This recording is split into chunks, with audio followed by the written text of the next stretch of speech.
Alright, ladies and gentlemen, welcome back. We are in game 6. I had to do a second there. It is currently 4-1 Quantic versus Root in this best of 9. And it looks like puCK has actually interacted with this guy before. We were talking about maybe he's never seen him, but I guess we were wrong. Ladies and gentlemen, spotted here in the top left corner of the map, playing for Root Gaming, but I also want to point out, is currently one of the contestants in StarCraft 2 Survivors. It is puCK, the Red Protoss. I love a little bit of banter. I love it. It's funny because puCK doesn't actually... puCK's one of the few players at the Root House that does not play on the Korean ladder at all. So he spawned in the middle of the map. Oh man. This Zerg, Gamja from Quantic Gaming. Apparently, we found out he's a CJ Entis trainee. Former, I guess. Prior? Former. Pretty crazy, to be honest. So we don't actually have any idea how good he is. But if that team name doesn't ring any bells, of course, that is one of the really good Kespa teams. I'd say they're okay. Top in Korea, you could say something along those lines. Take him or leave him. I mean, if he practices with them, goodness knows what could happen. But puCK. Well, you know, there are some very, and this is worth pointing out to people who are the more casual StarCraft viewers, there are very different styles for each server. And as Nathaniel's pointed out, puCK will often be seen streaming on North America, on Europe, but rarely Korea. And Korea metagames, while I'm sure the ZVP isn't so standardly different that you're like, well, it's a completely different game, there's subtle nuances like timings on hits, +1 weapons, etc. that maybe, just maybe, I don't know whether it'll go well for gamja or puCK, but hey, both players have got that advantage of being unknown to one another, at least in recent days. Yeah, that's the most important thing, though, when it comes to metagaming and knowing what the other guy will do, because puCK hasn't seen gamja play any games in this match. He had a bit of an edge, at the very least, knowing how... Venus played, yeah. Yeah, how Venus played. So his name just somehow eluded me for a second there after we just cast like 8 of his games. Yeah. Well, actually, I want to point out, puCK, the way he's opening right now, I almost feel like he's playing against the Terran. I mean, just through the build positionings, through the gas timings. I mean, this isn't anything crazy out of the ordinary, but I'm really curious what he has in store for Whirlwind. It's a big map, and it's not easy to get proxy pylons up on this map. Yeah, you know, that's a great point. The map is so freaking huge. I kind of like that puCK's opened up with the gateway. It feels weird. I'll be honest, a lot of players like to Nexus first or whatnot because this map is huge. Taking a third base is considered to be damn near impossible. But you know what? Very importantly, gamja did not scout the center of the map. puCK claimed in the beginning of this game that he spawned in the middle of the map. So I don't know if he's ever going to find him. Those overlords are only checking the top and bottom. If this were cats playing, I guarantee you there'd be a hatchery in the middle of the map after stating something like that, though. I mean, the Root guys are awesome like that. But puCK, I think he knows the amount of pressure on his shoulders right now, the burden he has to bear. 4 teammates knocked out prior to this. Succeed, State, Cats, and Minigun have all fallen to Quantic Gaming. puCK has... it's not the pressure of trying to win, but the pressure of not losing. And it's a very scary thing. Yeah. It's just the matchup difference, though, I think, is going to really help puCK out. Because it's just honestly just one of his statistically better matchups. I think statistically, PVZ is puCK's best, as far as I know, at least. Well, not only even statistically, mentally. I mean, we already knew coming into this, puCK was moaning and groaning about a PvP. That's a game that he won decisively while being grumpy about it. If he comes into a PvZ and he's already happy, just mentally going into this, he's in a much better position opening up the game. And it sounds cheesy, it sounds new agey, and it sounds silly, but if you guys talk to any pro players, they'll tell you pretty much, maybe in a better sounding way, what I just said. Indeed. Gamja's going for a third base.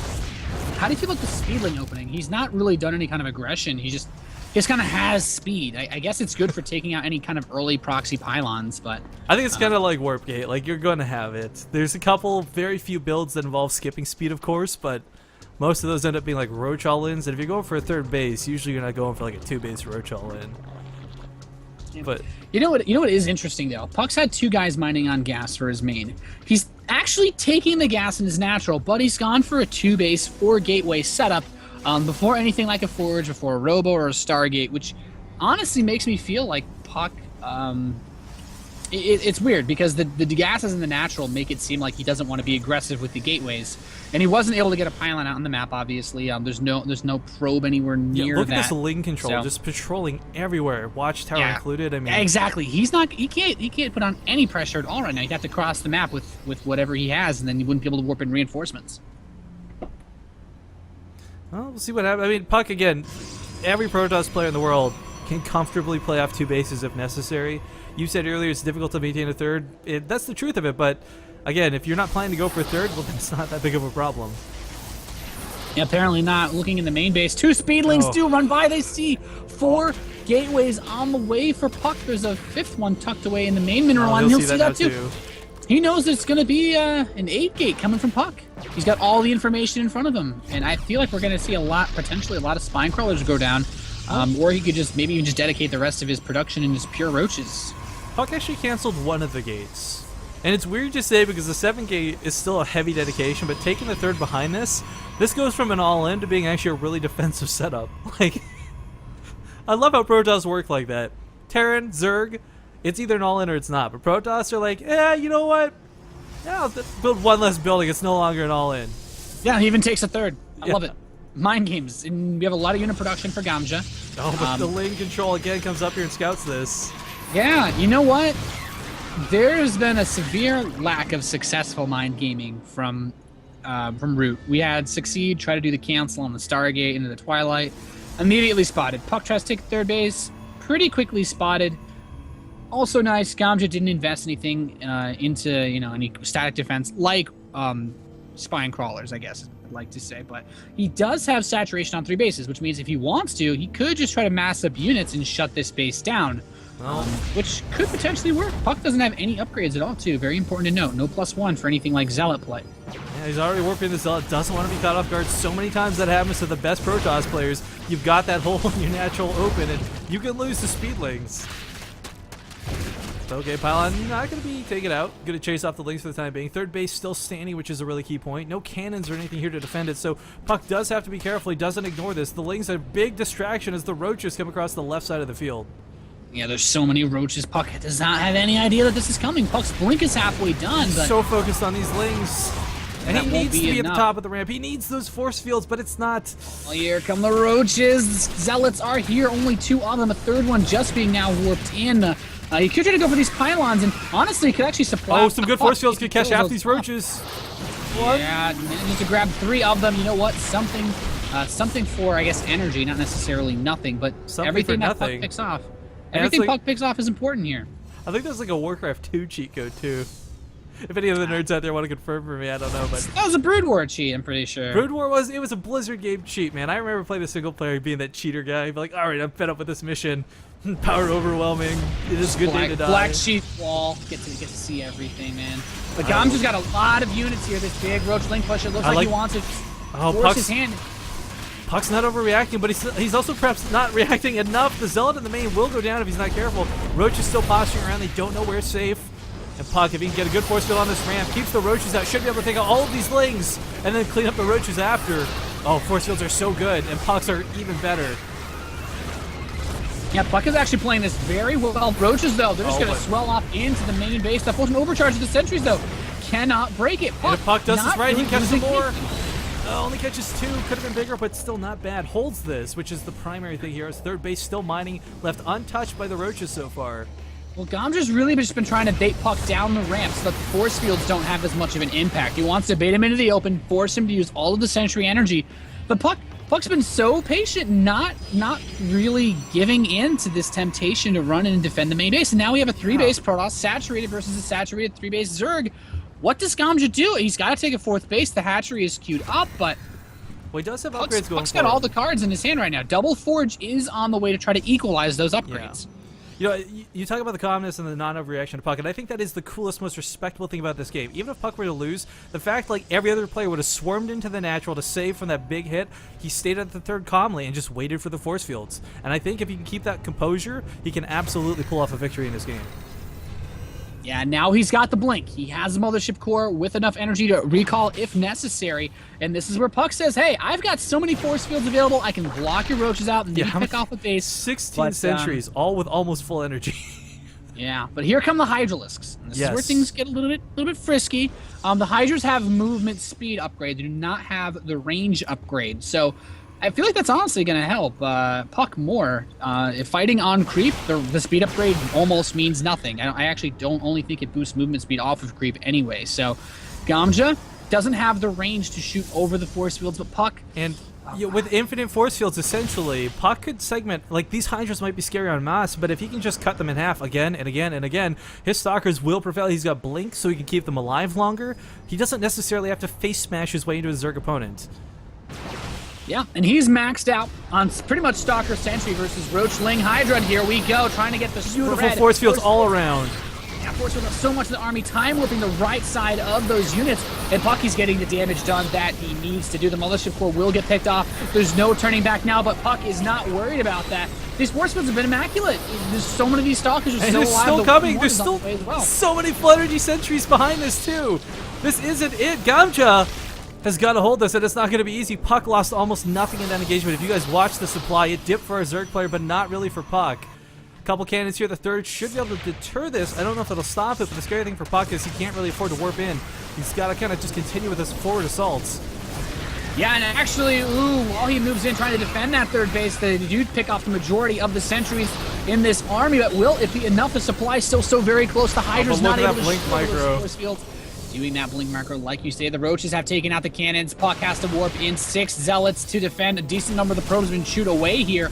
puCK needs to do critical damage now. Moving into the third base of gamja, only has these but with this Stalkers. choke- There's barely any force fields left.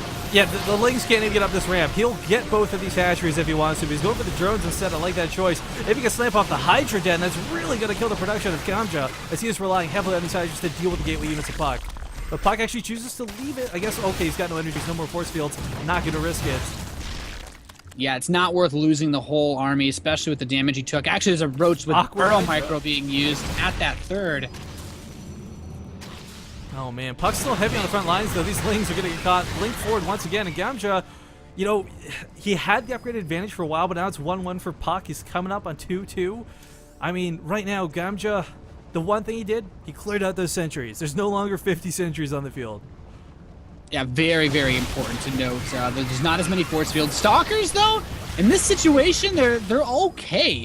Head to head in low numbers, Hydra DPS is very good, but this is kind of neat from puCK, and puCK's getting more cannons up at the third base, so that won't be as much of an issue anymore. This fourth hatchery for gamja is going to fall, but right now gamja's just taking out the reinforcement pylons. There's still 1 or 2 more out here on the map, but Well, the other thing I gotta too, say I like if puCK's position. puCK didn't have Blink, I would honestly say the Zerg army could take this army on pretty decently, but as we saw back there, that Blink micro keeping half the Stalkers alive when they should have died. Consider that for a moment, guys. That's like 40 supply you save with a little bit of micro.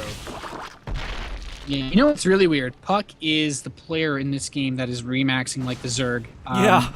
puCK maxed out so fast. There's so many of these Stalkers, and it's weird to say that they're cheap, but compared to what puCK would what a Protoss would normally have, either Colossi or Archons, they are relatively inexpensive. The Zealot does get put there to block those links. No run-bys. gamja really hasn't been able to put on any significant amounts of pressure. puCK's been holding on so well, and gamja's still stuck on 3 bases as puCK looks to take a 4th. And this is kind of awkward, though. puCK's forced to stay in this typical Protoss death ball. He can't really split up his army. He can't go for those hits. And he can't warp in anything offensively to go behind enemy lines. And he's going to take this fight head on. Immediately blinking a ton of these Stalkers back. Nice force fields go down, but the Hydra's coming in from the left side. I still don't think it's going to be enough. There's only a few force fields left. The Stalkers are blinking back, like you said. puCK warps in reinforcements from the left side. These Zealots are going to run in. gamja's supply dropping heavily. The Stalkers with the offensive blink. Burrows. There's no detection. You know what? They're stuck. I think puCK just needs to keep his army there. If there's an observer on the field, it's going to make its way over, and all these Hydralisks are as good as dead. You know, Nathaniel. Reinforcements, though. I don't know. These Hydras are dead. Well, that, and on top of this, like, 2-2 kicked in at the perfect time there for puCK. Like, that was just enough for him to annihilate his opponent. I mean, 2-2 is coming out for our Zerg player, but it's melee upgrades. It's not ranged upgrades. Yeah, well, yeah, there he goes. Just says Wow. GL. Taps out puCK. He wants it. He wants it bad. I've got a lot of my faith in this guy, Nathaniel. Not only is he someone I'm very much a fan of, but again, Root's got to come back, get us to that 9th game if at all possible. But That's going to make the score 4-2, guys. And I see a lot of you have joined us. I'm guessing the Hong Kong esports event may have finished up. But either way, thank you for tuning in to support Quantic Gaming at Root. Again, this is kind of a North American-based show match for North American viewers. Even if you're not from North America, you're still tuning in. You're still very much appreciated. Trust me. But Fog will be coming up next. We'll find out the map in just a moment. We're going to run another set of ads, so please don't go anywhere. As map choices. Oh, well, here, I'll recap for you guys before I run the ads. What's left is, what I think, Newkirk. No, Zephyr, Derelict, Red City. So 2 known maps and 1 wild card are all that's left on the map pool, guys. Yeah. It's coming down to the wire here. puCK is. I wonder if we're actually going to see a game on Zephyr. I would love to see a game on Zephyr Jungle. It's an odd map. It's a map that I guarantee you none of these guys have played on before. Just like every single base straight TV show match or clan war we've done, we love throwing in a wild card just in case. But looks like Fog is going to pick a more standard map. Go with Derelict. Yep. Have you seen a game played on Zephyr? I don't actually know anything at all about the map. I've casted a couple. It's nothing crazy. He was supposed to take out the rocks, but if he hasn't, the one big drawback to that map is there's a second entrance to the main with rocks. But other than that, it's actually a really solid map. And everyone I've talked to that I've had play on it, so like I'm talking like Happy, Zurich, Straylock, Ronsky, and them, it's like, hey, the map's good except for that one thing, the rocks. So the guy was supposed to take those out. I have no idea if he has, but we're like, hey, we need a wildcard map. Let's just go with it. It's a base trade TV map, so it worked out perfect. Fair enough. Where is gamja? There we go. So it's yeah, with Derelict being picked, guys, the only 2 maps left at this point are Red City and an unknown wildcard map. Let's get gamja. Stoji.